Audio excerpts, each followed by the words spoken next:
நீங்க தாலிக்கு தங்கத்தை நிப்பாட்டிட்டு தங்க விலைய ₹1,00,000 ₹2,00,000 ஏத்துவீங்க, வீட்டு வரியை ஏத்துவீங்க, சொத்து வரியை ஏத்துவீங்க, கரண்ட் பில்லை ஏத்துவீங்க, காய்கறி விலையை ஏத்துவீங்க, விலைவாசி உயர்வை ஏத்துவீங்க, அரிசியை ஏத்துவீங்க, பருப்பை ஏத்துவீங்க, சோப்பை ஏத்துவீங்க, இத்தனை விலை ஏத்தி விட்டு தொடக்கு ₹5,000 போடுவீங்க, நாங்க ஓட்ட போடுறோம். அப்படிதானமா கேக்குறீங்க? கரெக்டா இல்லையா? இந்த பஞ்சாயத்து ஓகேவா இல்லையா? 3வது டைம் ஆச்சு, நீங்களும் வீட்டுக்கு போகணும், நானும் வீட்டுக்கு போகணும். கரெக்டா? ஏன்னா அது ஓகே தானே, பொருள்லாம் ரெடியா இருக்குல்ல. ஆனா என்னுடைய கேள்வி கரெக்டா? எல்லா விலையும் ஏத்திட்டாங்க.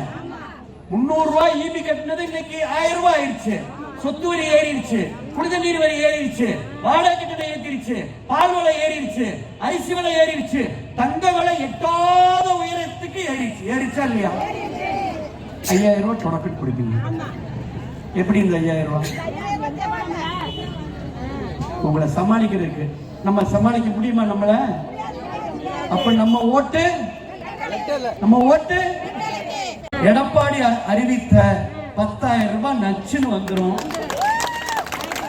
மாதம் ₹2,000 வந்துரும். அது மட்டுமல்ல, விலைவாசி உயர்வு கட்டுக்குள் வைக்கப்படும். அம்மா ஆட்சி. அவ்வளவுதான்.